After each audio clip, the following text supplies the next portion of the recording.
Tutasoma neno la Mungu mu gitabo cy'Itangiriro. Mwanzo. Itangiriro ni bice 21, Mwanzo 21 umurongo wa 14 na mstari wake wa 14. Benjamin aje kudusomera cyangwa se Beya ama Beya asome. Yongere kandi asoma Abacamanza 15 umurongo wa 17. Waamuzi 15:17. Turasoma amagambo makeya kubw'impamvu y'umwanya. Maneno machache kwa sababu ya ngaye soma mwizina rya Yesu. Mwanzo 21 mstari wa 21 umurongo wa 14. Mstari wa 14, 21:14. Aburahamu azinduka kare kare. Soma cyane. Aburahamu azinduka kare kare yenda umutsima n'ivumba y'uruhu irimo amazi. Abiha Hagari, abishira ku rutugu rwe, amuha n'uwo mwana aramusenda. Avayo azerera mu butayu bw'i Berisheba. Yego. Yamvumba ishiramo amazi. Arambika umwana munsi y'igihuru. Yego. Chara. Aragenda yicara amwerekeye. Amuhaye intera nk'aho umuntu yarasa umwambi. Kuko yibwiraga ati ne kureba umwana wanjye apfa. Yicara amwerekeye, atera hejuru ararira. Yego, komeza. Imana yumva ijwi ry'uwo muhungu. Marayika w'Imana ari mu ijuru ahamagara Hagari aramubaza ati ubaye ute Hagari?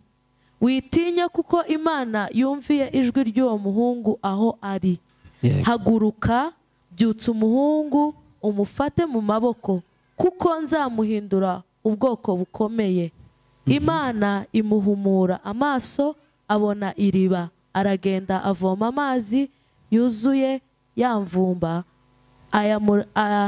ayaramiza umuhungu we. Nuko Imana ibana n'uwo muhungu, arakura, atura mu butayu, aba umurashi.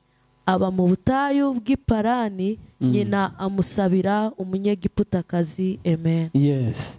Abandi baraza gusoma nyuma, wengine mtaendelea kusoma, ariko reka tubase kwiga ijambo ritoya. Lakini acha tuige neno kidogo hapa kubw'impamvu z'umwanya, kwa sababu ya muda. Tulisoma ijambo, tumesoma neno la Mungu, cyangwa se turiga ijambo rivuga ngo gutakira Imana. Ama tutaiga neno lilisemale kumlilia Mungu. Gutakira Imana, kumlilia Mungu. Bwana Yesu asifiwe. Amen. Gutakira Imana biradukwiriye. Kumlilia Mungu inatustahili.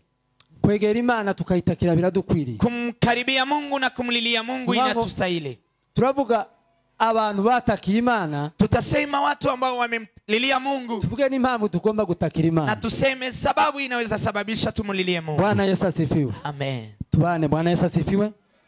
Aya ni amagambo ya Aburahamu. Haya ni maneno ya Ibrahim, kuko tuyasomye mu ijambo ry'Imana, kama vile tumesoma katika neno la Mungu. Vuga ejuru ya Aburahamu na Sara. Sema juu ya Ibrahimu pamoja na Sara. Aburahamu yashakanye na Sara. Abrahamu amemuoa Sara. Ariko bagira imyaka 100. Lakini wakakaa muda wa miaka 100. Nta mwana bararonga. Bila mtoto. Kandi Imana yaramuhaye isezerano. Tena Mungu alikuwa amemwagiza. Iramubwira ngo muri wewe. Akamwambia ndani mwako. Mu ruzaro rwawe. Tika uzao wako. Ruzangana n'umusenyi wo ku nyanja. Italingana na mchanga wa baharini. Bwana Yesu asifiwe. Amen. Ariko kubera ku Imana. Lakini sababu Mungu ivuze iranasoza. Mungu akisema lazima atimize. Hacha imyaka myinshi. Kukapita miaka mingi. Abrahamu yarabuze umwana. Abrahamu alipokosa mtoto. Sara yarabuze umwana. Ama Sara kukosa mtoto. Kubera imyaka myinshi. Kwa sababu ya miaka mingi. Sara agira Abrahamu inama. Sara akampa shauri Ibrahim. Aramubwira ngo dore ndashaje. Akamwambia ona mimi mzee. Ntabwo nshobora kukubyarira umwana. Siwezi kukuzalia mtoto. None kubera iyo mpamvu. Kwa sababu ya hiyo. Fata umuja wawe. Chukua kijakazi wako. Umjareho umwana. Mzae mtoto naye. Bwana Yesu asifiwe.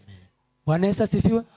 Ariko kubera ko Imana isoza icyo yavuze. Lakini kwa sababu Mungu anatimiza kile amesema. Yavuze ngo mu ruzaro rwa Abrahamu na Sara. Alisema katika uzao wa Ibrahimu na Sara. Uruzaro rwe ruzamwitirira. Hapo uzao wake ndio utasema jina lake. Bwana Yesu asifiwe. Amen. None Abrahamu azarana na Hagari. Akamzaa pamoja na Hagari. Bazara umwana bamwita Ishmael. Wakamwita Ishmael. Bwana Yesu asifiwe. Amen. Aburahamu ageze imyaka 100, alipofikisha miaka 100 Sara Ibrahim, asaminda arabyara. Sara akachukua mimba Abyara akamzaa, umwana bamwita Isaka kuko akamzaa mtoto aitwaye Isaac, yari yarabwiwe. kama vile alikuwa ameambiwa. Wageze iminsi 8 Siku 8 arakebwa, akafanyiwa, akatahiriwa. Bwana Yesu asifiwe. Amen. Hanyuma umwana amaze gukura, Mtoto alipokuwa, atumiza ngo birori, Abrahamu akafanya sherehe, ahamagara abantu akawaita ngo watu baze banezerwe bishime, waje wafurahi. ngo barangize. Walipomaliza, Umwana wa Hagari, mtoto wa Hagari, wa wundi wavutse kuri Hagari, yule ambaye amemzaa kwa Hagari, ngo arabaseka. Sara, akawachekelea. jambo ry'Imana ngo Sara Sara abona Hagari, akamwona Hagari, Ishmaeli umwana wiwe, Ishmaeli mtoto wake, ngo abaseka. akiwachekelea. Bwana Yesu asifiwe. Amen. Bimutera ngo uburakari, Wikansababisha akasirike, bituma abwira Aburahamu, akamwambia Ibrahim, ufata uyu mwana wawe chukua mtoto huyu n'uyu wako muja wawe na mjakazi wako ubirukane, uwafukuze, kuko ngo ntabwo bishoboka kwa sababu ngo haiwezekani yuko uyu mwana wawe mtoto huyu wako azaraganwa n'umwana wanjye, apewe urithi pamoja na mtoto wako, umufate umwangazi. bali chukue yeye umfukuze. Ibyo bintu bibabaza Aburahamu. Mambo hayo yakamuhuzunisha Abraham. Bwana Yesu asifiwe. Amen. Ngo biramubabaza cyane, Ikamumma ngo Ibrahim, bituma aja gusenga Imana. kamsababisha yeye aende Noneho kuomba. Imana iramubwira ngo Mungu akamwambia, ibyo Aburahamu yakubwiye hayo ambayo Sara amekuambia, ubikora ibyo ngibyo, ubikora uko, fanyeni hivyo hivyo kandi ngo amekuambia, ntibitera agahinda, tena ngo usihuzunike, kubera ko kuri Sara kwa sababu kwa niho urubyaro rwawe Sara ruzakwitirira. hapo ndipo uzao wake utaitwa jina lako. Bwana Yesu asifiwe. Amen. Imana iremera, Mungu akakubali, genda ukora ibyo ngibyo. nenda ukafanye haya. Aburahamu ngo arazinduka mu gitondo, Abrahamu akamka asubuhi mapema, afata umutsima, akachukua mkate, afata imvumba ngo ayishyiramo amazi, akachukua chupa Imvumba. akaweka maji, arangije ngo aramugenda aramusezerera. lafu akamwaga akamwambia nenda. Bwana Yesu asifiwe. Haleluya. Nabisomye numva birababaje. Nimeyasoma mambo haya nikasikia Ufashe umwana huzunisha. wawe, Nachukua mtoto wako, umuhaye umutsima, unampa umuhaye mkate n'amazi na unampa maji mu gicuma cyangwa se mu gikopo, katika chupa, warangiza ukamwohereza mu butayu. lafu unamtuma katika nyikani. Yani yaravuze ngo genda Alimwambia enda uje gupfa. ufe.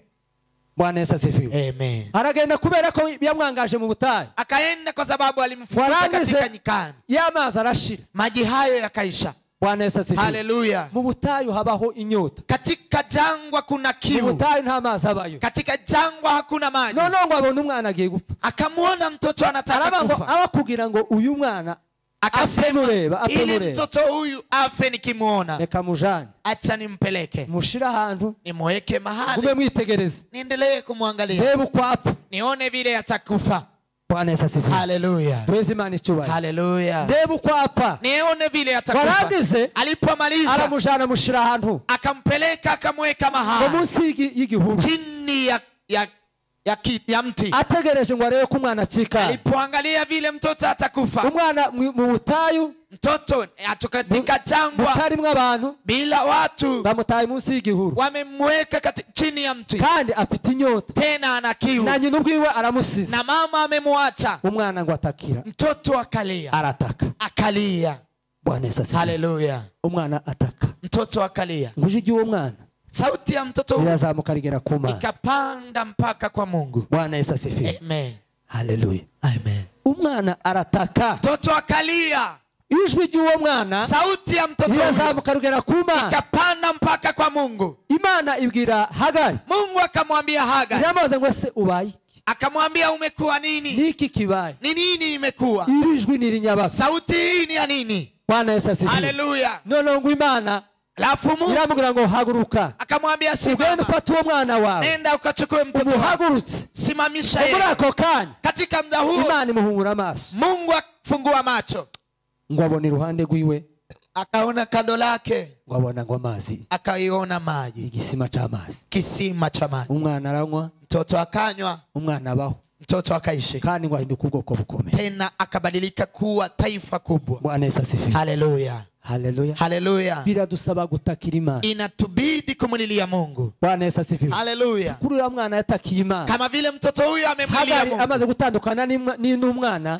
Hagari alipomwacha mtoto, Kakindi yakoze. hakuna kingine mtoto Yatakiye Imana, amefanya. yatakiye Amemlilia Mungu. Imana yumva gusenga. Na Mungu akamsikia kilio chake. Iriba. Akamtengenezea Umwana kisima. aranywa. Mtoto akanywa. Umwana abaho. Mtoto akaishi. Doze Imana icyuma. Haleluya. Bwana Yesu asifiwe. Haleluya. Hari umurimbyi umwe waririmbye. Kuna mwimbaji mmoja aliimba akasema, na penye kisima cha leo no, upange na kupumzika. Bwana Yesu asifiwe. Amen. Bwana Yesu asifiwe. Amen. N'ubu ngubu hata leo Imana Mungu hari iriba yo gufukurira. Kuna kisima anaweza kutengenezea. Abantu bo kureka. Watu wanaweza kukuacha. Ibyago byo kugutera. Majaribu yanaweza kukumba. Bwana Yesu asifiwe. Haleluya. Ariko ntukibagiwe gutakira Imana. Lakini usisahau kumulilia Mungu. Kuko Imana yumva abayitaka. Kwa sababu ni Mungu asikie kilio cha wanadamu. Imana ireba gahinda kacu. Ni Mungu angalia shida zetu. Bwana Yesu asifiwe. Haleluya. Ntabwo gutakira Imana ari icyaha. Kumulilia Mungu si dhambi. Hoya. La hasha. Gutakira Imana biradukure muri ubu. Kumulilia Mungu inatustahili katika maisha. Benshi batakiye Imana. Sababu wengi wamemulilia Mungu. Ibakura mu byago. Na Mungu akawaondea katika shida. Ibakura mu makuba. Kawaondoa katika ziki. Bwana Yesu asifiwe. Amen. Haleluya. Amen. Uone umuntu umwe watakiye Imana. Huyo ni mtu mmoja ambaye amemulilia Mungu. Ageze mu kaga. Alipofika katika Imana shida, igafukurira mu butayu. Mungu akamtengenezea kisima katika Umwana wiwe jangwa. abaho. Mtoto wake akaishi. Ahinduka ubwoko bukomeye. Akabadilika taifa kubwa. Kandi ni nkaho bitari byemewe. Tena haikuwa inakubalika. Bwana Yesu asifiwe. Haleluya. Hari ibintu ubureba ko bitemewe mu bantu. Kuna mambo ambayo unaangalia haistahili katika wanadamu. Ariko imbere y'Imana. Lakini mbele ya Mungu, Imana irabyemera. Mungu anayakubali. Bwana Yesu asifiwe. Amen. Haleluya. Haleluya. Biragusaba iki? Inakuomba. Biragusaba gutakira Imana gusa. Nakubidi kumulilia Mungu kugira ngo tu. igukure muri ako kaga. Ili ikutoe katika shida hizi. Igukure mu bikugoye. Itoe katika yale ambayo ni magumu kwako. Igukure muri ako gahinda urimo. Itoe katika ziki zako. zako. Wige gutakira Imana. Wewe iga kumulilia Mungu. Bwana Yesu asifiwe. Amen. Uni muntu wa kabiri natekerejeho. Mtu mwingine ambaye nimefikiria ambaye amemulilia Mungu. Murabisoma mu Bacamanza 15. Tasoma katika Waamuzi 15. Murongo wa 12. Na mstari wa 17. Bwana Yesu asifiwe. Amen. Umugabo bita Samson. Ni mzee aitwaye Samson. Samson yari umunaziri w'Imana. Alikuwa ni mnaziri. Bwana Yesu asifiwe. Amen. Noneho alafu Imana Mungu malaika w'Imana malaika wa Mungu yabonekeye nyina alimuonekania mama yake. Ise ni Manoa. Baba anaitwa Manoa. None aravugira ngo uyu muntu ugiye kuvuka. Kamwambia mtoto huyu anataka kuzaliwa. Azabe umunaziri. Awe mnaziri. Nta kintu na kimwe mugomba kujya gihumanya. Hakuna kitu ambacho ni kibaya ambacho mtakula. Inzoga. Wewe jilinde pombe. Bibi byose. Kitu kibaya chote. Uzabyirinde. Ujilinde navyo. Kuko icyo gihe Samson avutse. Sababu nyakati hizo Samson amezaliwa. Abisiraheli. Wana wa Israeli. Abafilistia bari babategetse. Wafilistia walikuwa na waongoza. Barabatotezaga. Walikuwa wanawafanyia vibaya. Kandi ni kubera kuko ngo bari barakoze ibyaha. Ni kwa sababu walikuwa wametenda dhambi. Imana ibahana mu maboko y'abazi babo. Mungu akawapeana katika mikono ya waasi wao. Avuka Samsoni. Alafu Samson akazaliwa. Kugira ngo azabature bene wabo. Ili awaondoe katika utumwa wa Abakura mu bata bw'Abafilistia. Awatoe katika utumwa wa Wafilistia. Malaika uje nyina. Ndio maana malaika amemkataza mamake. Ntakaje kintu na kimwe gihumana. Akamwambia asikule kitu chochote ambacho ni kibaya. Umwana azabya. Kwa sababu mtoto wa atakuwa kumzaa. Umunaziri. Ataitwa mnaziri. Kandi tena ni uzakiza ubwoko bwa Israeli. Yeye atayaponya taifa la Israeli. Amaboko ya Wafilistia. Katika mikono ya Wafilistia. Bwana Yesu asifiwe. Haleluya. Samson aravuka. Samson akazaliwa. Kubera ko yavutse kubw'impamvu y'Imana. Kwa sababu amezaliwa kwa ajili ya sababu ya Mungu. Amaze kuba mukuru. Alipokuwa mkubwa. Aja gushaka. Akaenda kuoa. Akundana na mukobwa wo mu Bafilistia. Akapendana na msichana Mfilistia. Kandi witwaga Delila. Tena alikuwa anaitwa Delila. Bwana Yesu asifiwe. Haleluya. Amen. Amen. Kwari kugira ngo habe impamvu. Ilikuwa iwe sababu ihuza Samson n'Abafilistia. Iwaunganishe Samson na Wafilistia. Ababone uburyo azabica. Ili aone namna ya kuwaua. Kuko nico yari yaravukiye. Kwa sababu hicho ndicho alikuwa amezaliwa. Yari yaravukiye kubatura bene wabo. Alikuwa amezaliwa ili aondoe katika utumwa wa zake. Kwa sababu ya hiyo Samson aza gushaka umukobwa wao. Samson akaenda kumuoa mtoto wao. igihe cyo gushaka kigeze, nyakati ya kuoa ilipofika, ise amushingira undi ngo muvandimwe we. baba akampa ndugu yake. Mama Samson aravuga ati se nigute mumpinduranya umugore wanje? Samson akasema vipi mnibadilishie mke wangu nakunze mbaye nimempenda? Baramubwira ati jana murumuna we niyo mwiza. Wakamwambia peleka ndugu yake ndiye mzuri. Samson aravuga uyu niwe nkunda. Akamwambia huyu ndiye nampenda. Ibi ngorane sasa. Ikawa shida sasa. Samson atangira kubica. Samson akaanza kuwaua. Arabica, akawaua, arabica, akawaua. Bwana Yesu asifiwe. Haleluya. Ngwagera aho ngaho alipofika abateza ibyago, akawasababisha shida mu mirima yao, katika shamba zao. Kubera ko imbaraga z'Imana zabaga muri, sababu nguvu za Mungu zilikuwa ndani ya Samson. Yishe intare, aliua simba, arayitanya gusa, akaipasua. Arangije alipomaliza afata ingunzu, akachukua mbweha 300 ngo arazifata zihambiranye imirizo, akachukua mbweha hizo akazifunga mikia. Bwana Yesu asifiwe. Amen. Nimumva imbaraga z'Imana. Sikiza nguvu za Mungu. Wewe niwo kubwira ngo irukane kano kabwa. Wewe wakikuambia tu fukuza kambwa hapa, ukirukaho naweza kimbia kwa mbwa ukagaruka gutyo na unarudi hivyo. Ariko ingwebwe 300, lakini mbweha 300. Samson yari gitangaza. Samson alikuwa mtu wa ajabu. Samson yagiraga imbaraga. Samson alikuwa na nguvu. Bwana Yesu asifiwe. Haleluya. Biblia ijambo ry'Imana muri imvye yararirimse. Mwimbaji amesema ngo nta ntwaro yitwazaga. Hakuna silaha alikuwa anabeba. Kubera iki? Kwa sababu yagendaga yiringa imbaraga z'Imana. Alikuwa anategemea nguvu za Mungu. Bwana Yesu asifiwe. Haleluya. Nono Samson, lafu Samson kubumuka w'Imana wabaga kuri, kwa sababu ya roho wa Mungu aragenda, akaenda afata imwebwe 300, akachukua mbweha 300, azihambiranya imirizo, akafunga mikia, azihambiraho ivyatsi, akafunga majani kwake, arangiza acomekaho umuriro, akaweka moto. Arangiza biri jambo nyimana ngo arazikungagiza. Biblia inasema akazifukuza, yani arazirukana, akazifukuza, kwa zamazi cha mu mirima yose, zikaingia katika shamba, ziratwika, zikachoma shamba za Wafilistia, imirima irashira, shamba za Wafilistia zikaisha. Barangije barababara cyane, wakaumia sana, bazamukana igitero,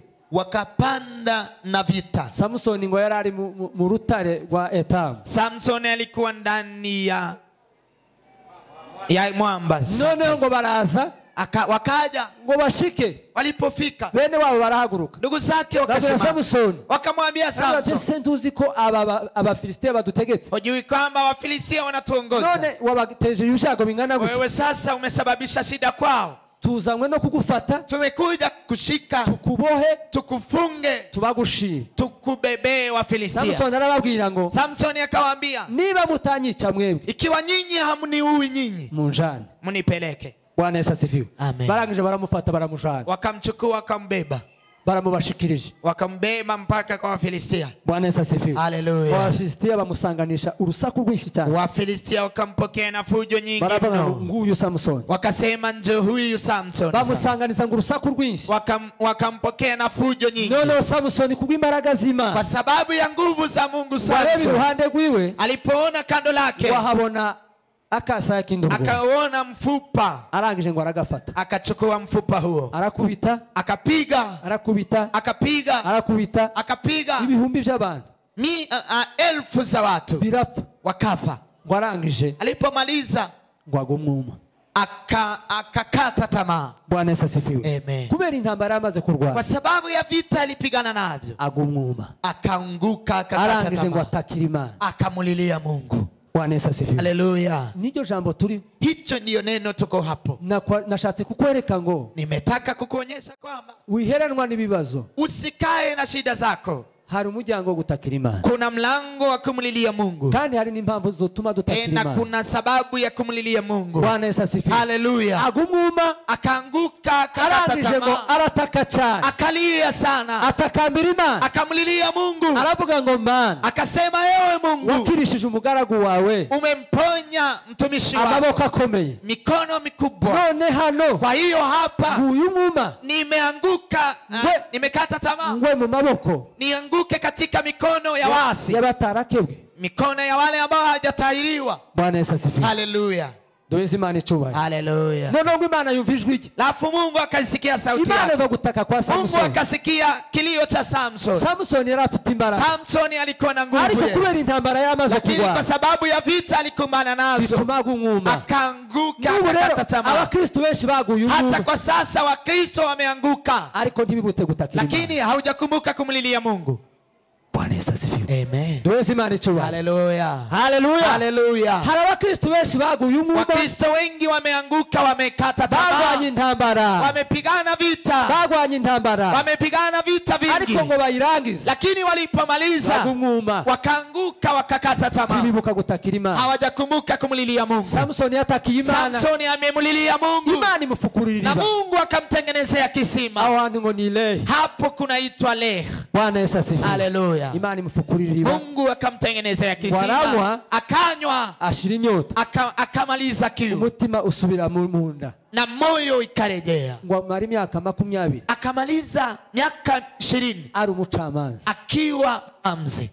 Bwana Yesu asifiwe. Amen. Twe gucika intege. Sisi tusikate tamaa, Ntabwo ari inzira yoroshe. si njia rahisi. Yes, Ni ukuvuga ngo muri iyi nzira ni kusema katika njia hii gutakira Imana kumlilia Mungu ni kimwe kigize iyi nzira. ni moja ya kuunda njia hii. Doeze Imana icyubahiro. Haleluya. Gutakira Imana, Kumlilia Mungu, gutakambira Imana. kumlilia Mungu Waguye umwuma. ukiwa wewe umeanguka na Wacitse intege, shida, wacitse ukiwa intege. umekata tamaa, Biradukwiriye muri uru rugendo. inatustahili katika safari hii. Nta n'umwe Hakuna hata mmoja ufite imbaraga nk'iza Samson. ambaye ana nguvu kama Samson, Ariko byabaye ngombwa ko atakira Imana. lakini imekuwa ili amlilie Mungu. Byabaye ngombwa ko apungukirwa.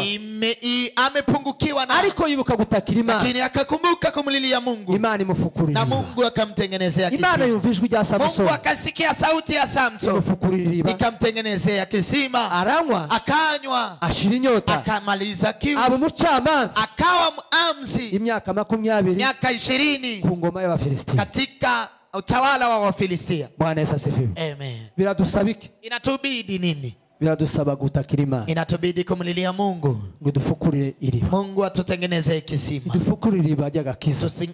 tutengenezee kisima cha wokovu. Twe kuva mu byizero. Sisi tuondoke katika imani, Intambara ze kukura mu byizero.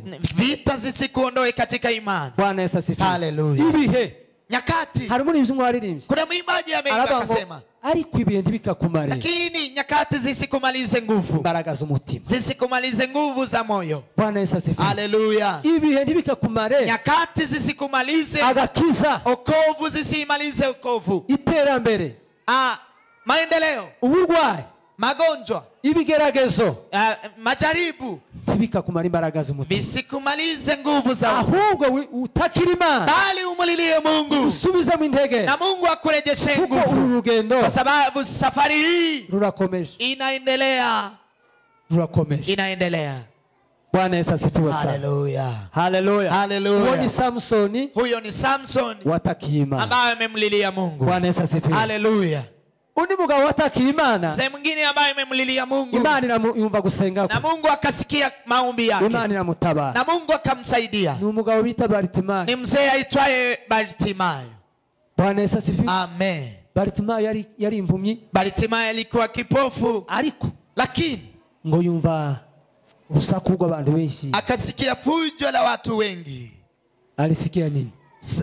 kelele za watu. Kelele za watu wengi. Yes. None abantu baramubwira ngo ni Yesu awugenda. Yeah, watu wakamwambia ni Yesu anapita hapa, Ni Yesu awutambuka. ni Yesu ambaye anapita hapa. Bwana Yesu asifiwe. Haleluya. Nawe ngo yumve yuko yamwegereye ageze hafi. Naye aliposikia amefika karibu naye Atari kwamubona. bila kumuona, Arangije. alipomaliza Bartimayo Arataka. akalia, Atakira Imana. akamlilia Mungu, Aramubwira ngo mwami Imana wa Daudi. akasema mwana wa Daudi Babarira. ni rehemu.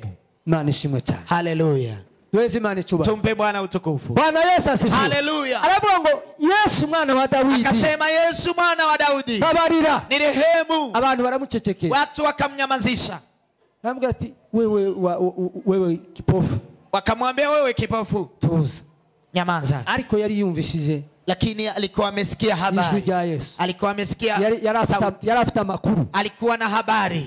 Amen. Amen. Niba ufite amakuru Ukiwa wewe una habari yo gutakira Imana, za kumlilia Mungu, komeza utakira Imana. endelea kumlilia Mungu. We gucecekeshwa n'ibihe, Usinyamazishwe na we nyakati, gucecekeshwa n'abantu. usinyamazishwe na watu. Bwana Yesu asifiwe. Haleluya. Imana irakumva. Mungu atakusikiza. Bartimayo, Imana iramwumva. Yesu aramwumva. Yesu akamsikiza, aramubwira ngo nimumure kazi. akawaambia na achane naye. Abantu baragenda baramubwira ngo aragushaka. Watu wakamwambia anakuhitaji. Arangira amubaza ngo urashaka iki? Akamuuliza unahitaji nini? Aramubwira ngo ndashaka. Akamwambia nataka guhumuka. Nataka aramubwira ngo genda kwizera kwawe kiragukijije. Akamwambia nenda, imani yako imekuponya. Bwana Yesu asifiwe. Haleluya. Haleluya. Haleluya. Hari umuririmbyi w'izi ndirimbo z'aba basore. Kuna mwimbaji wa nyimbo hizi za vijana.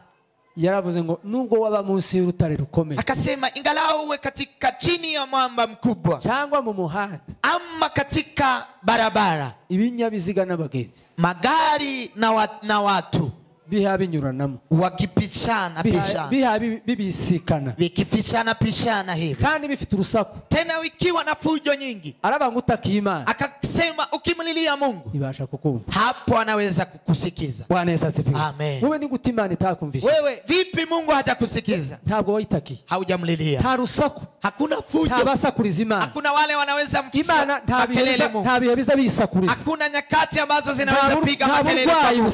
Hakuna magonjwa yanaweza piga kelele kwa Mungu. Ntabigeragezo bisakuriza Imana. Hakuna shida ambazo zinaweza mpigia kelele Mungu. Igice cyose, nyakati zote wobumbura kanwa ugatakira Imana, ukifungua kinywa na kumlilia Mungu, Imana yakutaba. Mungu atasaidia. Bwana Yesu asifiwe. Amen. Bwana Yesu asifiwe. Igihe cyose wobumbura kanwa, nyakati zote utafungua kinywa ugatakira Imana.